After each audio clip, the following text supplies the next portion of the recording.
Metanoia ministries ചാനലിലേക്ക് സ്വാഗതം. നമ്മൾ കർത്താവിൻ്റെ രണ്ടാം വരവിനെക്കുറിച്ച് ഉള്ള കാര്യങ്ങളിലേക്ക് കടക്കുകയാണ്.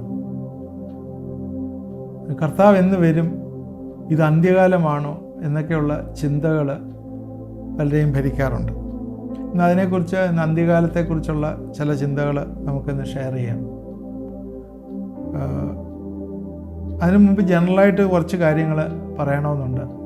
യോഹന്നാൻ്റെ സുവിശേഷം 10-ാം അധ്യായത്തിലെ 26 തൊട്ടുള്ള വാക്യങ്ങളിൽ ഇങ്ങനെയാണ് എഴുതിയിരിക്കുന്നത്: എൻ്റെ ആടുകൾ എൻ്റെ ശബ്ദം കേൾക്കുന്നു, ഞാൻ അവയെ അറിയുകയും എന്നെ അനുഗമിക്കുകയും ചെയ്യുന്നു.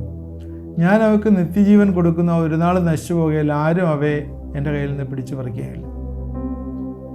ഈ നിത്യജീവൻ ദൈവമക്കൾക്ക് മാത്രമേ ലഭിക്കുകയുള്ളൂ. നിത്യജീവൻ എറ്റേണൽ ലൈഫാണ്. കഴിഞ്ഞ ദിവസങ്ങളിൽ നമ്മൾ അതിനെക്കുറിച്ചൊക്കെ നേരത്തെ ചിന്തിച്ചതാണ്. ഹൗ സാൽവേഷൻ കംസ്, സാൽവേഷൻ നഷ്ടപ്പെടുമോ എന്നൊക്കെയുള്ള കാര്യങ്ങൾ നമ്മൾ ചിന്തിച്ചാണ്. എന്നാൽ ദൈവത്തിൽ നിന്ന് അകന്നുപോയ മനുഷ്യൻ, അവനെ നേടുവാൻ വേണ്ടിയാണ് യേശുക്രിസ്തു ലോകത്തിലേക്ക് വന്നത്. ദൈവത്തെക്കുറിച്ച് പറഞ്ഞാൽ ത്രിയേക ദൈവം, ദൈവത്തെക്കുറിച്ച് പറഞ്ഞാൽ ദൈവം സ്നേഹമാണ്. ദൈവം ലോകത്തെ സ്നേഹിക്കുന്നു.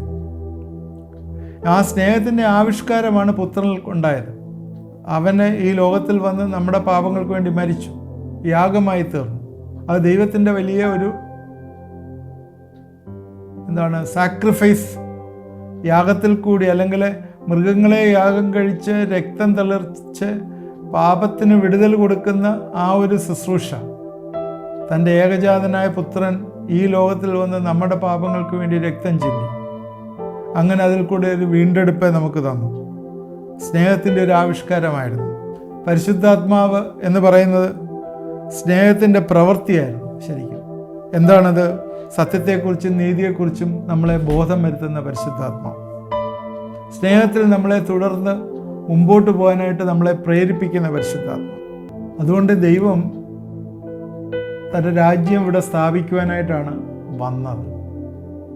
യേശു പ്രസംഗങ്ങളിലെല്ലാം തന്നെ സ്വർഗരാജ്യം സ്ഥാപിക്കുന്നതിനെക്കുറിച്ചാണ് പറഞ്ഞത്. അതിനകത്ത് സ്വർഗത്തിൽ നമ്മുടെ അവകാശം നമുക്ക് തരുവാനായിട്ടും അത് നമ്മൾ ഏറ്റെടുക്കാനായിട്ടും യേശു ക്രിസ്തു നമ്മളെക്കുറിച്ച് ആഗ്രഹിച്ചു. എന്നാൽ അതിനെല്ലാം എതിരായിട്ട് സാത്താൻ അന്നുതൊട്ടേ പ്രവർത്തിച്ചുകൊണ്ടിരുന്നു.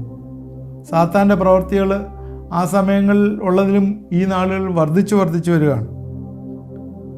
ലോകത്തെ നമ്മൾ നിരീക്ഷിച്ചുകൊണ്ടിരിക്കുമ്പോഴേ സാത്താൻ്റെ കയ്യിലോട്ട് പൊക്കൊണ്ടിരിക്കുകയാണ് ലോകം. കാരണം സാത്താൻ്റെ ഭരണത്തിൻ്റെ കീഴിൽ ലോകമാവും ഒരിക്കലും. അതിനുവേണ്ടി സാത്താൻ ഇങ്ങനെ നോക്കിക്കൊണ്ടിരിക്കുകയാണ്. ഇപ്പോഴും സാത്താൻ ഈ ലോകമൊക്കെയും പിശാചിൻ്റെ കീഴിലാണല്ലോ എന്നുള്ള ഭാഗം നമ്മുടെ കയ്യിലുണ്ട്. എന്നാൽ സാത്താൻ്റെ പ്രവൃത്തികൾ അതിൻ്റെ പൂർണ്ണതയിൽ ഇവിടെ വന്നിട്ടില്ല. കാരണം എന്താണ്? ദൈവത്തിൻ്റെ പരിശുദ്ധാത്മാവ് ഇവിടെ ഇരിക്കുന്നതുകൊണ്ട് തടുക്കുന്നവൻ മാറിയെങ്കിൽ മാത്രമേ ആൻറ്റി ക്രൈസ്റ്റിന് ഇവിടെ വരാനായിട്ട് സാധ്യമാവുള്ളൂ. അതുകൊണ്ട് സാത്താന്യ പ്രവൃത്തികൾ ഇവിടെ തൽക്കാലം ഒന്ന് കുറഞ്ഞിരിക്കുന്ന പരിശുദ്ധാത്മാവിൻ്റെ ശക്തി ഉള്ളതുകൊണ്ടാണ്.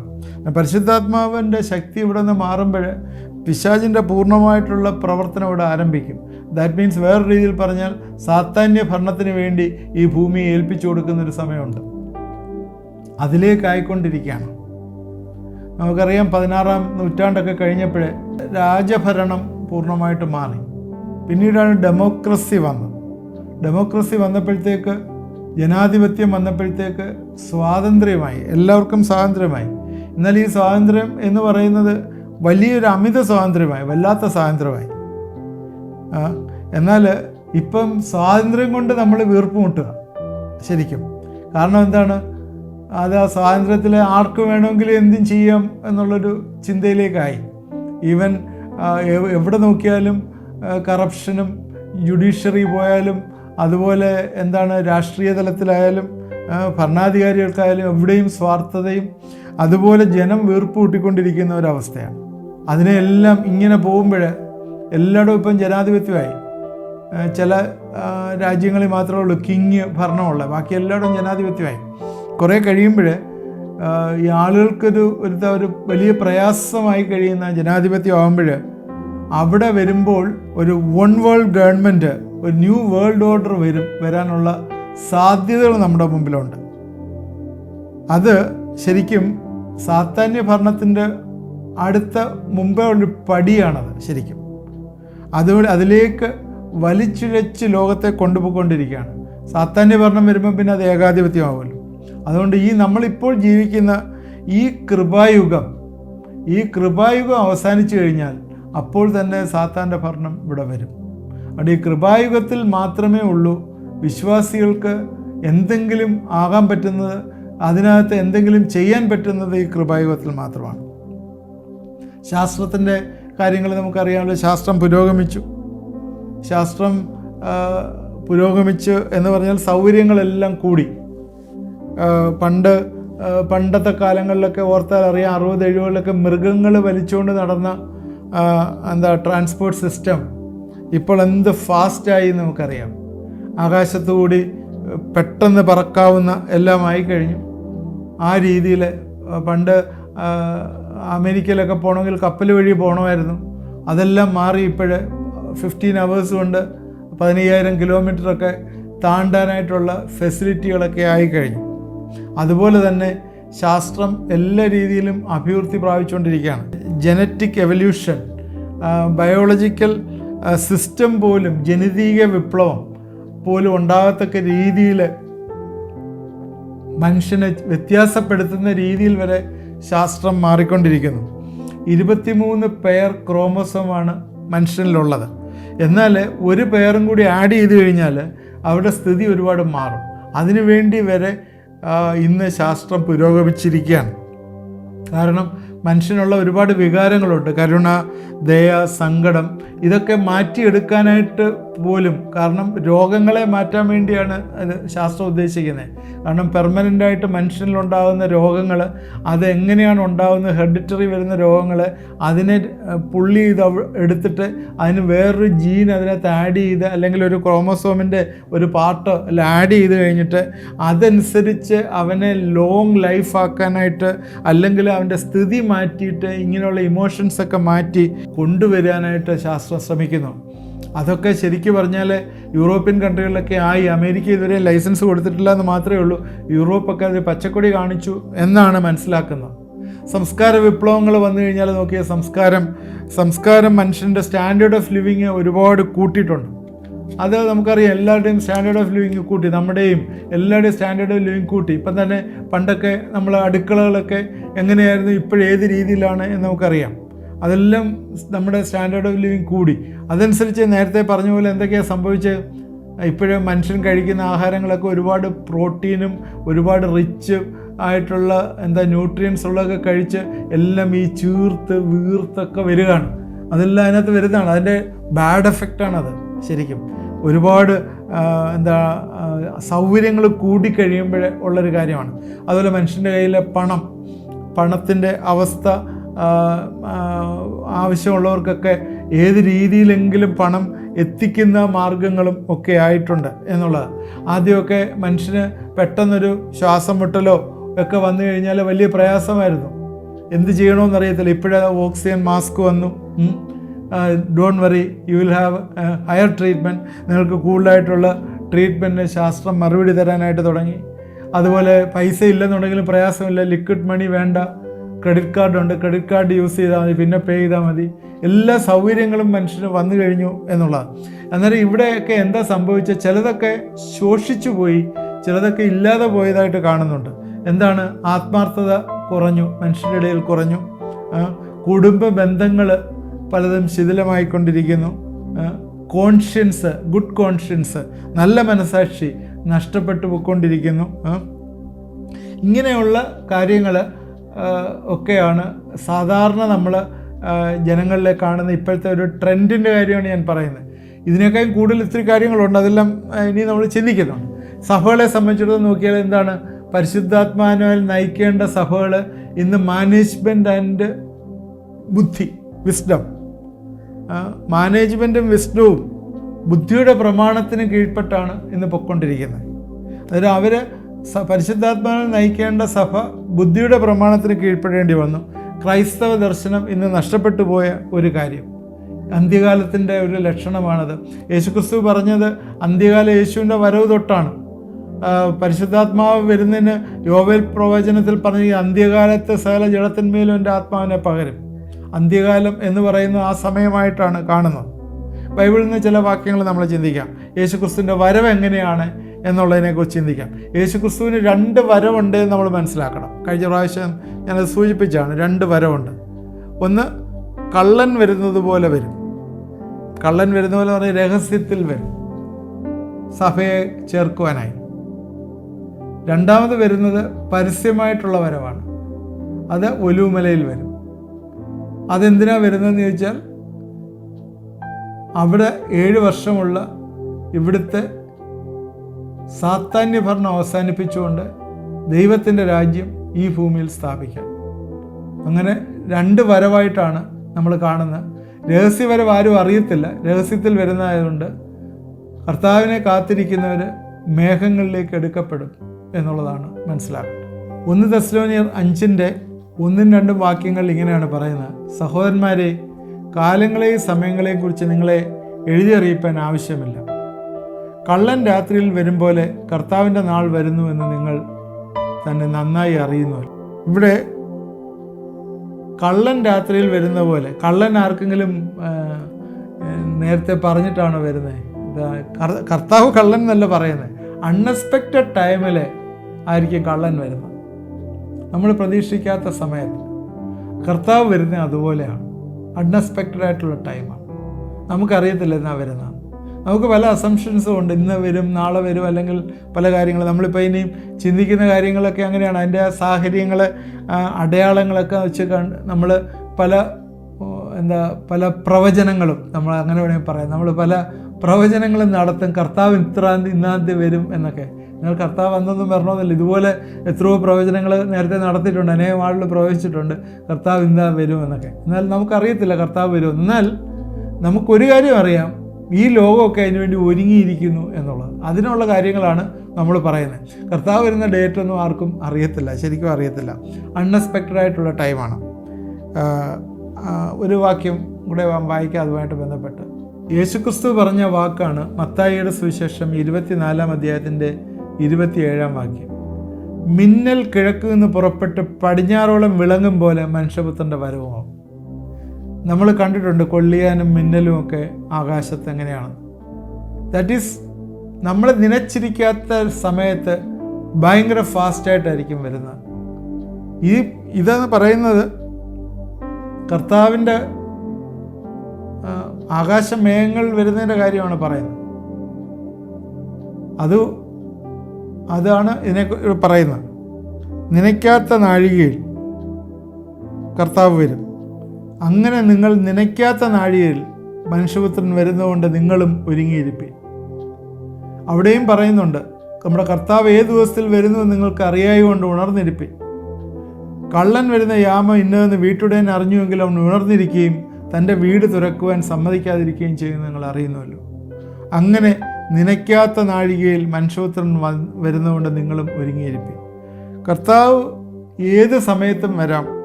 ഇത് അന്ത്യകാലമാണ്, അതുകൊണ്ട് ഏത് സമയത്തും വരാം എന്നുള്ളത് യേശുക്രിസ്തു അന്ന് തന്നെ പറഞ്ഞു, ശിഷ്യന്മാരോട് പറഞ്ഞിരുന്നു. അതുകൊണ്ട് ഏത് സമയത്തും കർത്താവ് വരാം. യേശു എന്ന് വരുമെന്ന് ആർക്കും അറിയത്തില്ല. മർക്കോസ് 13:32-33 വാക്യങ്ങൾ ഇങ്ങനെ എഴുതിയിരിക്കുന്നത്: ആ നാളും നാഴിയെ സംബന്ധിച്ചോ പിതാവല്ലാതെ ആരും, സ്വർഗത്തിലെ ദൂതന്മാരും പുത്രനും കൂടി അറിയുന്നില്ല. ആ കാലം എപ്പോഴെന്ന് നിങ്ങൾ അറിയായതുകൊണ്ട് സൂക്ഷിച്ചുകൊള്ളുവീൻ, ഉണർന്നും പ്രാർത്ഥിച്ചും കൊണ്ടിരിപ്പീൻ. എപ്പോഴും യേശുക്രിസ്തു നമ്മളോട് ആഹ്വാനം ചെയ്ത ഒരു പ്രധാനപ്പെട്ട കാര്യമുണ്ട്. ഞാനതെപ്പോഴും എവിടെ ഒരു അവസരം കിട്ടിയാലും ഞാൻ പറയുന്നൊരു കാര്യമാണ്. എവിടെ ചെന്നാലും യേശുക്രിസ്തുവിൻ്റെ ഒരു വലിയ കമാൻഡായിരുന്നു. എന്താണ്? ഉണർന്നും പ്രാർത്ഥിച്ചും ഇരിക്കുക. ഇന്നെപ്പോഴും ആളുകൾ ഉറങ്ങിയും പ്രാർത്ഥിക്കാതെ ഇരിക്കുന്ന അവസ്ഥയാണ്. മടുത്തു പോകാതെ പ്രാർത്ഥിക്കണം. കർത്താവ് പഠിപ്പിച്ചാണ്, നിങ്ങൾ മടുത്തു പോകാതെ പ്രാർത്ഥിക്കണം, പരീക്ഷയിൽ അകപ്പെടാതിരിക്കാൻ പ്രാർത്ഥിക്കണം, എപ്പോഴും പ്രാർത്ഥിച്ചുകൊണ്ടിരിക്കണം. നിങ്ങൾ ഇവണ്ണം പ്രാർത്ഥിക്കാനായിട്ട് പ്രാർത്ഥിക്കാൻ പഠിപ്പിച്ചു. ഇതിനകത്ത് രണ്ടാമത്തെ വരവുമായിട്ട് ബന്ധപ്പെട്ട് ഉണർന്നും പ്രാർത്ഥിച്ചും ഇരിക്കുക, നിങ്ങളെപ്പോഴും പ്രാർത്ഥിച്ചുകൊണ്ടിരിക്കണം. ഇങ്ങനെയുള്ള കാര്യങ്ങൾ എപ്പോഴും പ്രാർത്ഥനയെക്കുറിച്ച് കർത്താവ് പഠിപ്പിക്കുന്നുണ്ട്. അതിൻ്റെ കാര്യം എന്താണെന്ന് നിങ്ങൾ ചിന്തിച്ചിട്ടുണ്ടോ? ആരാണ് ഈ പ്രാർത്ഥിക്കുന്നത്? കോടതിയിലെ പ്രെയർ ഉണ്ട്, നമുക്കറിയാമല്ലോ. കോടതിയിൽ നമ്മൾ ഒരു പ്രെയർ സബ്മിറ്റ് ചെയ്യും. ഒരു ഡിസിഷൻ എടുക്കാനായിട്ട് കോർട്ടിലെ ജസ്റ്റിസ്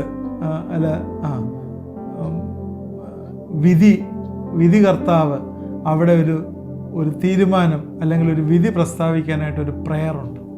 ആ പ്രെയറിനകത്ത് എല്ലാ കാര്യങ്ങളും എഴുതി, സാഹചര്യങ്ങളും എല്ലാം എഴുതിയിട്ട് അത് സബ്മിറ്റ് ചെയ്യുന്നത്. എന്ന് പറഞ്ഞതുപോലെ പ്രെയർ എന്ന് പറഞ്ഞാൽ കർത്താവ് ഒരു ഉത്തരം നമുക്ക് തരാൻ വേണ്ടി ദൈവത്തിൻ്റെ സന്നിധിയിൽ നമ്മൾ സബ്മിറ്റ് ചെയ്യുന്നൊരു കാര്യമാണ്. അത് എപ്പോഴും ഒരു കാര്യം നമുക്ക് ഇല്ലാത്തതും അച്ചീവ് ചെയ്യാത്തതും അല്ലെങ്കിൽ നമ്മളെക്കൊണ്ട് സാധിക്കാത്തതുമായ കാര്യമാണ്. അത് നമ്മൾ സബ്മിറ്റ് ചെയ്യുകയാണ്, നമ്മൾ ഹംബിൾ ചെയ്യുക. കർത്താവെ, എന്നെക്കൊണ്ട് പറ്റത്തില്ല. നമ്മൾ പ്രാർത്ഥിക്കുമ്പോൾ പറയുന്ന, ഇൻഡയറക്റ്റായിട്ട് പറയുന്ന ഒരു കാര്യമാണ്. അതെന്നെക്കൊണ്ട് പറ്റത്തില്ല എന്ന് പറഞ്ഞാണ് ചെയ്യുന്നത്. അതുകൊണ്ട് അത് ദൈവത്തിന് പ്രസാദമാണ്. അതുകൊണ്ടാണ് സകലവിധ സമയത്തും പ്രാർത്ഥനയാലും യാചനയാലും നിങ്ങളുടെ ആവശ്യങ്ങളെ സ്തോത്രത്തോട് ദൈവത്തിൻ്റെ സന്നിധിയിൽ അർപ്പിക്കാനായിട്ട് പറഞ്ഞിരിക്കുന്നത്. അതുകൊണ്ട് പ്രാർത്ഥിച്ചുകൊണ്ടിരിക്കുക എന്നുള്ളത് നമ്മുടെ വലിയ റെസ്പോൺസിബിലിറ്റി. എന്തിനാണ് ഈ പ്രാർത്ഥിക്കുന്നത്?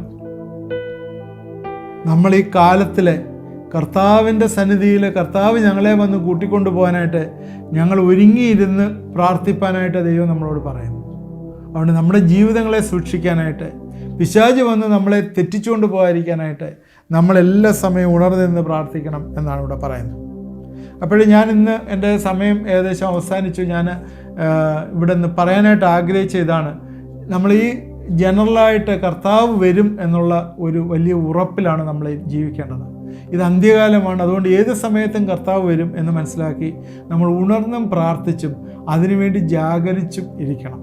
കാരണം എന്നാ വരുന്നതെന്ന് നമുക്കറിയത്തില്ല. അതുകൊണ്ട് നമ്മൾ സെൻസിറ്റീവായിട്ട് ഇരിക്കണം. കർത്താവ് വരും എന്നുള്ള ചിന്തയിൽ ഇരിക്കണം എന്ന് നമ്മളെ പഠിപ്പിക്കുന്നു.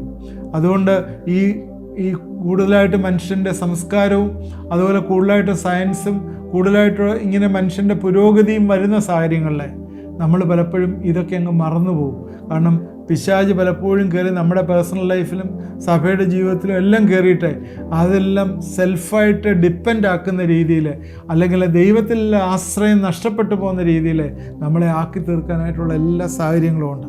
അതുകൊണ്ട് എപ്പോഴും നമ്മൾ ഉണർന്ന് പ്രാർത്ഥിച്ചുകൊണ്ടിരിക്കണം എന്ന് ദൈവം നമ്മളോട് ആഹ്വാനം ചെയ്യുന്നു. തീർച്ചയായും ഇന്നത്തെ ഈ ചിന്ത നല്ലതായിരിക്കട്ടെ എന്ന് ഞങ്ങളെ പ്രാർത്ഥിക്കുന്നു. തുടർന്നും ഇത് നമ്മളെ ചിന്തിക്കാം. നമുക്ക് ക്രിസ്തുവിൻ്റെ വരവിൻ്റെ അടയാളങ്ങളെക്കുറിച്ച് ഈ ദിവസങ്ങൾ ചിന്തിക്കാം. ദൈവം നമ്മളെ സഹായിക്കട്ടെ. നമുക്ക് പ്രാർത്ഥിക്കാം. ദൈവമായ കർത്താവെ, നിൻ്റെ കരങ്ങളിലേക്ക് ഞങ്ങളെ തന്നെ വിനയപ്പെടുത്തി പ്രാർത്ഥിക്കുന്നു. കർത്താവെ, വലിയ കാര്യങ്ങളെ ഞങ്ങളെ നീ വെളിപ്പെടുത്തി തരണമേ എന്ന് പ്രാർത്ഥിക്കുന്നു. കർത്താവെ, സ്വർഗത്തിലെയും ഭൂമിയിലെയും സകല അധികാരങ്ങളും നീ ഞങ്ങൾക്ക് തന്നിരിക്കുകയാണ്.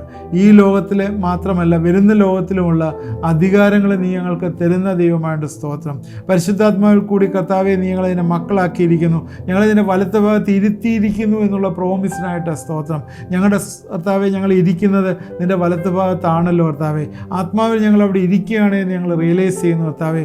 അതിനാൽ നിൻ്റെ മക്കളായി, പ്രിയമക്കളായി കർത്താവെ, ഈ ദിവസങ്ങളിൽ ഈ ലോകത്തിൽ ജീവിക്കുമ്പോൾ ഞങ്ങൾ ഉണർന്നും പ്രാർത്ഥിച്ചു ഇരിപ്പാനായിട്ട് നീ ഞങ്ങളെ സഹായിക്കണമേ. നീ ഞങ്ങളെ കൂട്ടിച്ചേർക്കുവാനായിട്ട് വരുന്ന ദൈവമാണ്. അതുകൊണ്ട് എപ്പോഴും വരുമെന്ന് ഞങ്ങൾക്ക് അറിയത്തില്ല. അതുകൊണ്ട് ഏത് സമയത്തും ഒരുങ്ങിയിരിപ്പാനായിട്ട് കർത്താവെ നീ സഹായിക്കണമേ എന്ന് ഞങ്ങളെ പ്രാർത്ഥിക്കുന്നു. നിൻ്റെ കരങ്ങളിലേക്ക് ഇന്ന് രോഗികളായിരിക്കുന്നവരെ ഞങ്ങളെ ഏൽപ്പിച്ച് പ്രാർത്ഥിക്കുന്നു കർത്താവെ. പ്രത്യേകിച്ച് കർത്താവെ, ഇൻഡസ്ട്രിയുമായിട്ട് ബന്ധപ്പെട്ടുള്ള രോഗങ്ങൾ കർത്താവെ നിൻ്റെ കരങ്ങളിലേക്ക് സമർപ്പിച്ച് പ്രാർത്ഥിക്കുന്നു കർത്താവെ. പല രീതിയിലുള്ള പ്രയാസങ്ങളുണ്ട് കർത്താവെ. വയറ്റ് വേദനകളാൽ ബുദ്ധിമുട്ടുകയും കർത്താവെ പലതരമായ മരുന്ന് കഴിച്ചിട്ടും മാറാതെ ഇരിക്കുകയും ചെയ്യുന്ന കർത്താവെ രോഗികളെ കാണിച്ചു തരുന്നു.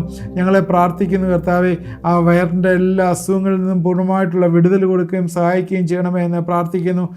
അടുത്ത പ്രാവശ്യം ചെല്ലുമ്പോൾ കർത്താവെ അത് സ്കാൻ ചെയ്യണമെന്നും അതിൽ ക്യാൻസർ ഉണ്ടോ എന്നും ഒക്കെയുള്ള ഡൗട്ടുകൾ കർത്താവെ പറഞ്ഞിരിക്കുന്ന കേസുകളൊക്കെ കർത്താവെ പ്രാർത്ഥനാ വിഷയമായി നിൻ്റെ കരങ്ങളിലേക്ക് സമർപ്പിക്കുന്നു.